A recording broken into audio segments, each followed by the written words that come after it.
ইউনুসকে চরম বার্তা কট্টরপন্থীদের। বাংলাদেশে ফের সশস্ত্র বিপ্লবের ডাক মৌলবাদীদের। ইউনুসকে 13 দফা দাবি হেফাজতে ইসলামীর। ঢাকার মতিঝিলে প্রকাশ্য সমাবেশ কট্টরপন্থীদের। বাংলাদেশে ধর্মদ্রোহিতা আইন চালুর দাবি। ইসলাম অবমাননায় কড়া শাস্তির দাবি হেফাজতের। ধর্মবিরোধীদের হামলার হুমকি মৌলবাদীদের। কট্টরপন্থীদের সমাবেশে ভারত বিরোধী জিগির।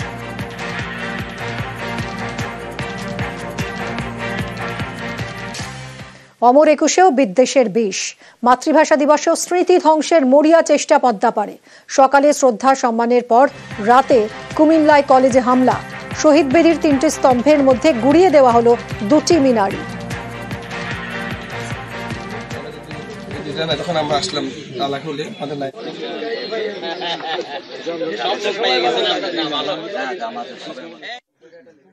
গঙ্গার নিচে আবার সুড়ঙ্গ।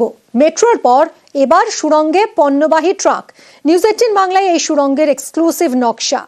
কলকাতার মেটিয়া বুরুজ থেকে হাওড়ায় যাবে সুড়ঙ্গ পথে পণ্যবাহী ট্রাক। প্রায় 8 কিলোমিটার সুড়ঙ্গে যাবে এই পণ্যবাহী ট্রাক।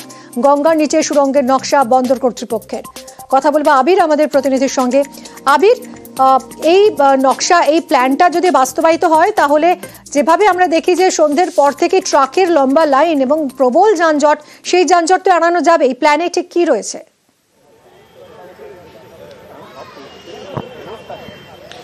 প্রথমত হচ্ছে যে কলকাতার দুটো জায়গাকে চিহ্নিত করা হয়েছে যেখান থেকে টানেলগুলো শুরু হবে। দুটোই বন্দরেরই জায়গা। একটি তারাতলা নেচার পার্কের কাছের একটি জায়গা চিহ্নিত করা হয়েছে। অপর একটি জায়গা সেটা হচ্ছে নেতাজি সুভাষ ডকের যে 8 নম্বর যে গেট, যেটা সিজিআর রোডের ওপর রয়েছে, সেই জায়গা থেকে দুটি টানেল প্রবেশ করবে। এই দুটো টানেলের জায়গা বাছাই করার কারণ হচ্ছে এই দুটো জায়গার সন্নিকটেই সমস্ত কন্টেনার রাখা হয় এবং সেখানেই সব থেকে বেশি করে ট্রাক থাকে। এরপর এটি চলে যাবে দীর্ঘ 15 কিলোমিটার পথ। তার মধ্যে গঙ্গার নিচে থাকছে হচ্ছে 8 কিলোমিটার দুটি টানেল এবং এটি গিয়ে পৌঁছবে হচ্ছে একেবারে আলমপুরে। NH6 কে সংযুক্ত করবে এবং সেখান থেকে জাতীয় সড়ক ধরে যে কোনো দিকেই এই পণ্যবাহী ট্রাক বা গাড়ি যাতায়াত করতে পারবে। এছাড়া আলমপুরের আগে সাঁকরাইলের যে স্টেশন রেল ইয়ার্ড, তার ওপর দিয়েও এলিভেটেড করিডোর যাবে। সেখানে একটি র্যাম্প রাখার ব্যবস্থা করা হচ্ছে যাতে কেউ রেলপথে বন্দর থেকে সরাসরি পণ্য পাঠাতে চান বা নিয়ে আসতে চান সেখান থেকে কোনো বিষয়, সেটাও সেখান থেকে সুবিধা করে দেওয়া হবে। শহরে এই মুহূর্তে যানজটের একটা অন্যতম বড় কারণ হিসেবে এই ট্রাক বা পণ্যবাহী যানের কথা বলা হয়, তাদের জন্য অসুবিধা তৈরি হয়। আবার বিভিন্ন যে সেতুগুলি রয়েছে তার উপরে প্রচন্ড চাপও পড়ে, তা নিয়েও একাধিকবার স্ট্রাকচারাল ইঞ্জিনিয়াররা বারবার ধরে কথা বলেছেন, সতর্কও করেছেন।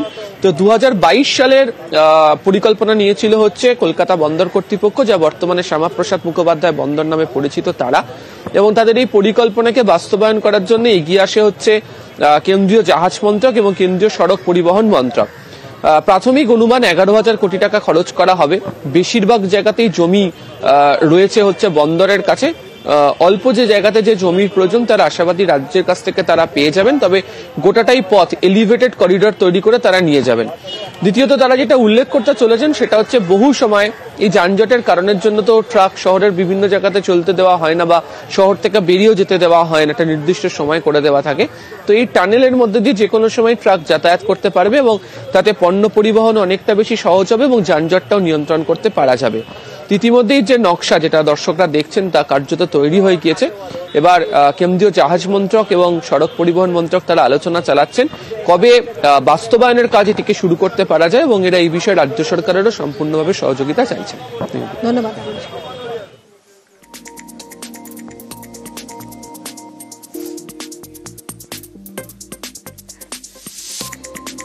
গঙ্গার নিচে আবার সুড়ঙ্গ। মেট্রোর পর এবার সুড়ঙ্গে পণ্যবাহী ট্রাক। নিউজ 18 বাংলায় সেই সুড়ঙ্গেরই এক্সক্লুসিভ নকশা।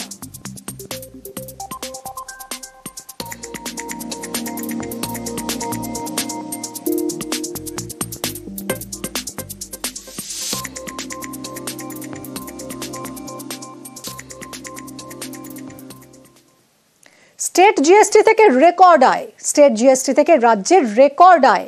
স্টেট জিএসটি থেকে 38,000 কোটি টাকা আয় গত বছরের তুলনায়, যা 10% বেশি। রাজস্ব থেকে রাজ্যের আয় 15,000 কোটি টাকা। জিএসটি থেকে সর্বোচ্চ আয় অক্টোবর থেকে ডিসেম্বরে। সোমরাজ আমাদের প্রতিনিধির সঙ্গে কথা বলবো। সোমরাজ, যা টার্গেট ছিল তাকেও ছাপিয়ে গেল, কিভাবে হলো এটা?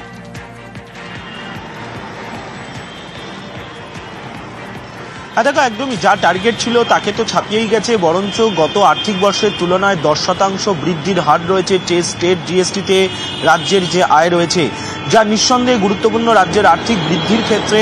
তার কারণ 10% হারে বৃদ্ধি পেয়েছে গত আর্থিক বর্ষের তুলনায়। এখনো পর্যন্ত যেটা নবান্ন সূত্রে খবর, যে চলতি আর্থিক বর্ষে স্টেট জিএসটি থেকে 38,000 কোটি টাকা রাজ্য সরকার আয় করেছে। শুধু এই স্টেট জিএসটির পাশাপাশি অন্যান্য রাজস্ব আয় থেকে, অর্থাৎ অন্যান্য খাতে থেকেও রাজস্ব আয় রাজ্য সরকার করেছে প্রায় 15,000 কোটি টাকা। চলতি আর্থিক বর্ষে বিভিন্ন খাত মিলিয়ে, বিভিন্ন দিক মিলিয়ে প্রায় 53,000 কোটি টাকা এখনো পর্যন্ত রাজস্ব আয় করেছে রাজ্য সরকার।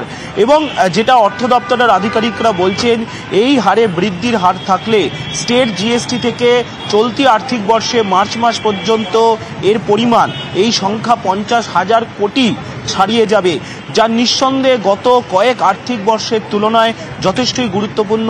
তার কারণ চলতি আর্থিক বর্ষে এই গ্রোথ, অর্থাৎ 10% হারে যে গ্রোথ হয়েছে, তা নিঃসন্দেহে গুরুত্বপূর্ণ রাজ্যের আর্থিক বৃদ্ধির ক্ষেত্রে। এবং অবশ্যই এটা এবারে রেকর্ড সংখ্যক আয় করেছে রাজ্য সরকার স্টেট জিএসটি থেকে। অক্টোবর থেকে ডিসেম্বর মাস, এই 3 মাস তুমি জানো ফেস্টিভ্যাল মান্থ, আর এই 3 মাসেই রাজ্য সরকার স্টেট জিএসটি থেকে সব থেকে বেশি আয় করেছে বলেই অর্থ দপ্তর সূত্রে খবর। ধন্যবাদ সোমরাজ।